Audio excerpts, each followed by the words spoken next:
Teka-teki kasus pembunuhan Vina dan Eki terus berkembang. Data baru bermunculan, saksi baru pun demikian.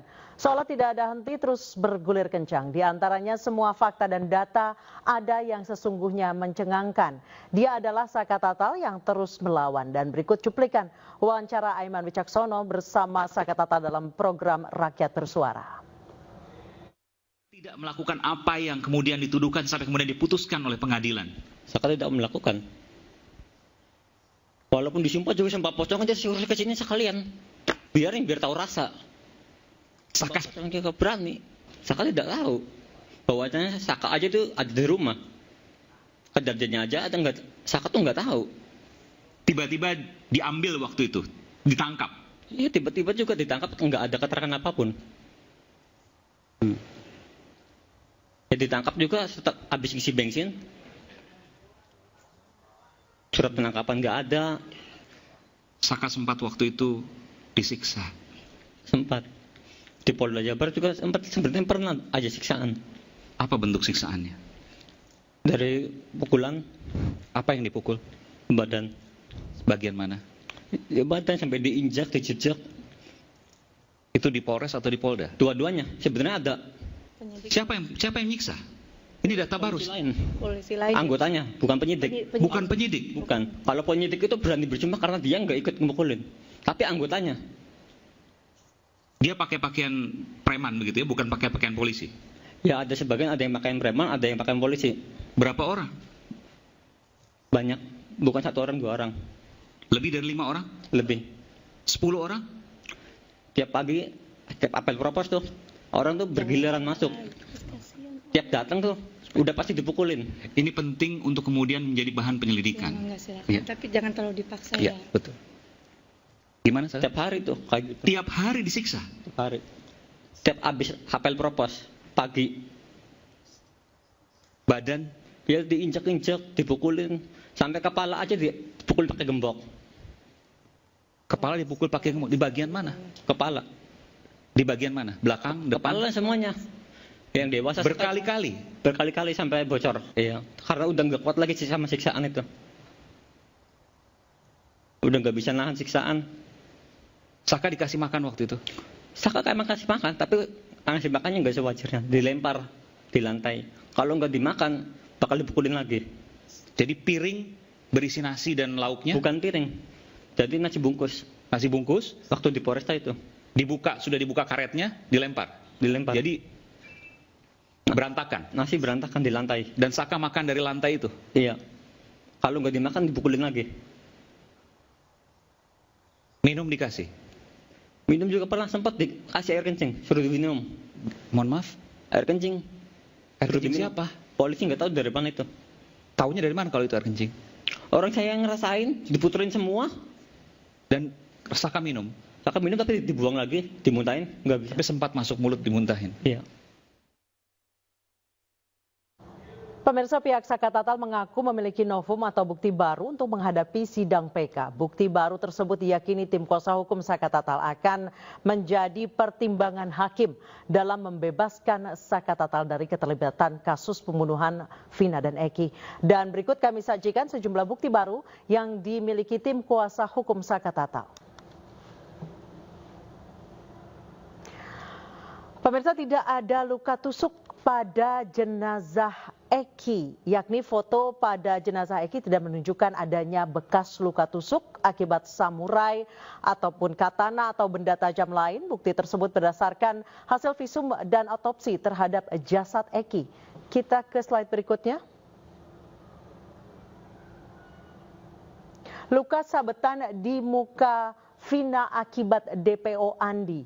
Foto pada jasad Vina menjelaskan jika luka di wajah Vina akibat sabetan senjata tajam oleh salah satu DPO atas nama Andi, sehingga hal ini membuktikan Saka Tatal tidak terkait atas kematian Vina. Kita ke slide berikutnya. Kemudian hasil visum Vina. Nah, dari hasil visum Vina menunjukkan adanya pendarahan di hidung Vina. Kita ke slide berikutnya.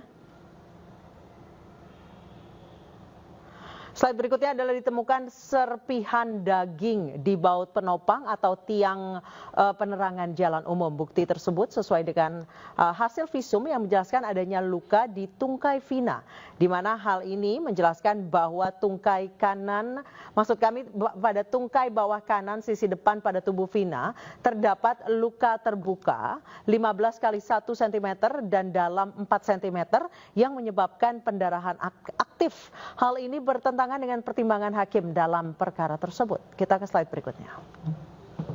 Selanjutnya adalah bukti sepeda motor milik Eki, di mana terdapat bekas goresan akibat gesekan dengan badan jalan. Bukti ini meyakinkan kuasa hukum jika peristiwa tersebut merupakan kecelakaan, bukan pembunuhan. Kita ke slide berikutnya. Selanjutnya adalah rekaman Liga Akbar berupa flash disk yang berisi file rekaman kesaksian Liga Akbar, di mana ia mengatakan dan mengaku kesaksian dalam persidangan merupakan perintah dari Kapolsek Kapetakan yang sekaligus ayah korban Eki Ibtu Rudiana. Dan tadi adalah poin-poin penting atau bukti baru yang diajukan oleh pengacara Saka Tatal pada sidang PK pagi tadi. Pemirsa, Dede, salah satu saksi kunci kasus pembunuhan Vina dan Eki, membeberkan skenario kesaksian palsu yang diatur oleh ayah Eki Ibtu Rudiana. Sebelumnya pada program Rakyat Bersuara bersama Aiman Wicaksono, salah satu saksi Liga Akbar juga mengaku memberikan kesaksian pada 2016 atas arahan dari Ibtu Rudiana. Saya ditelepon dengan Aep, Pak. Ditelepon oleh Aep. Kamu diajak ke kantor polisi. Ya. Waktu kamu diajak kantor polisi, kamu tahu tujuannya untuk apa? Belum tahu, Pak. Saya nanyanya pas sudah masuk ke Polres, Pak, di dalam. Apa katanya waktu kamu diajak ke kantor polisi? Ya, saya tanya pas di dalam, mau ngapain di sini? Buat jadi saksi anaknya Pak Rudiana. Enggak, sebelum. Oh, saya nggak pernah nanya, Pak. Cuma nggak nanya, Pak. Oh, dia aja. Oh, kalau antar saya ke kantor polisi gitu. Ya. Oke, setelah saya antar kantor polisi, ya, apa yang terjadi? Ya, saya tanya, mau ngapain di sini? Buat keterangan saksi kan, Pak. Saksi siapa? Pak Rudiana yang anaknya meninggal. Oh, itu kata Aep. Iya. Ya. Nah, kemudian kamu bertemu dengan Rudiana di mana? Di situ juga? Di situ juga. Saya tahu Rudiana pun saat di situ. Oh, kamu kenal Rudiana saat di situ? Saat di situ. Waktu dia pakai baju apa dia? Baju preman atau baju preman sih, Pak. Baju biasa. Dan polisi. Apa? Dikenalkan sama Aep siapa ini gitu? Iya, dikenalkan sama Aep. Ini Pak Rudiana katanya. Nah, dikasih tahu ini Pak Rudiana. Ini Pak Rudiana. Apalagi? Bapaknya Eki. Diberitahu nggak dia polisi? Diberitahu, Pak. Dia polisi. Ini polisi gitu. Polisi. Jabatannya diberitahu pada waktu itu? Diberitahu Intel narkoba katanya, Pak. Oh, Intel narkoba katanya. Diberitahu gitu ya. Diberitahu. Nah, lantas apa kata Aep kepada kamu? Ya, saya bilang ke Pak Rudiana juga pada situ. Pak, buat jadi saksi apa? Anak saya yang meninggal katanya. Nah, sedangkan saya tidak tahu kejadian itu. Dan saya pun tidak kenal nama-nama dan muka, dan peristiwa itu emang tidak tahu sama sekali, Pak. Nah, terus apa kata Rudiana? Kata Aep dan Rudiana, ya bilang, Pak, ya udah ntar saya kasih tahu katanya.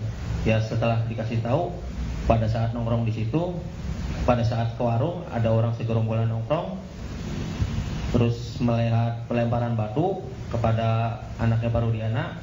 Nah, terus dilempar batu itu tidak kena, terus pengejaran membawa bambu. Nah, terus setelah itu ya tidak tahu kejadian itu lagi, Pak. Setelah pengajaran tidak tahu. Sudah sampai situ doang, Pak. Tadi kan kamu ceritakan bahwa kamu diarahkan oleh Aep dan Rudiana. Saya mau lihat perannya masing-masing. Aep ngomong apa, Pak Rudiana ngomong apa? Aep ngasih tahu, bilang aja ya ada segerombolan orang di situ, Pak. Baik. Terus Pak Rudiana? Pak Rudiana ngasih tahu masalah motor sama nama, Pak.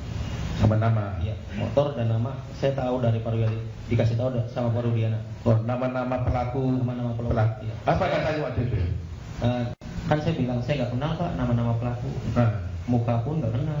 Terus kata Pak Rudiana, ya udah, saya kasih tahu nama-namanya pelakunya. Oh, dikasih tahu. Dikasih tahu. Jadi pada waktu itu Liga Akbar menyampaikan bahwa Vina dan Eki dipukuli, dianiaya, dilempari batu, betul ya? Di kesaksian pengadilan waktu itu. Iya. Betul. Sebenarnya Liga tidak melihat itu. Tidak, Pak. Liga tidak mengetahui sama sekali kejadian itu. Tidak. Lalu kenapa? Mohon maaf didekatkan lagi. Lalu kenapa pada waktu kesaksian di pengadilan berbeda? Saya bingung waktu itu Pak, saya mau bilang sama siapa karena nggak ada yang percaya. Liga pada waktu itu diminta oleh siapa jadi saksi? Pak Rudiana Pak. Pak Rudiana. Oke. Dari mana kemudian Pak Rudiana tahu kalau Liga mengetahui kejadian di TKP tersebut? Sampai sekarang saya belum tahu. Betul, belum tahu. Pada waktu itu kan Pak Rudiana minta Liga. Iya. Betul ya? Pada waktu itu kenapa Liga mau? Karena dimintai keterangan soal almarhum Vina dan Eki yang dipakai, dari helm, keadaan motor, itu saja awalnya yang diminta. Pada waktu kejadian Liga ada di mana? Ada di warung SMA 4 saya Pak. Dekat dengan kejadian TKP itu? Agak jauh. Agak jauh. Iya. Kenapa Pak Rudiana memilih Liga? Apa karena kenal atau karena apa waktu itu? Mungkin karena kedekatan saya sama almarhum Eki dulu. Oh, lalu kemudian apa yang disampaikan Pak Rudiana waktu itu yang seingat Liga? Hanya itu saja Pak. Diminta tolong. Minta tolong dong. Nggak, bahasanya seperti apa Pak Rudiana waktu itu? Minta tolong buat memperkuat bukti. Iya. Kan Liga bilang dong, saya nggak tahu Pak. Iya. Sempat bilang nggak gitu ke Pak Rudiana? Iya, sempat. Terus kenapa kemudian Liga dipaksa atau gimana? Tiba-tiba saya dijemput Pak di rumah. Nah terus skenarionya siapa yang ngajarin? Skenario itu saya udah menolak berapa kali, dibantu sama pemeriksa. Oh, jadi pemeriksa yang ngasih bahwa ntar kamu ngaku kalau kamu melihat Vina dan Eki dipukulin, dilemparin batu dan seterusnya, begitu? Diajarin data-data itu? Bukan diajarin, dirangkai Pak. Iya, maksudnya disampaikan, disupply, dipasok ke Liga. Dibantu.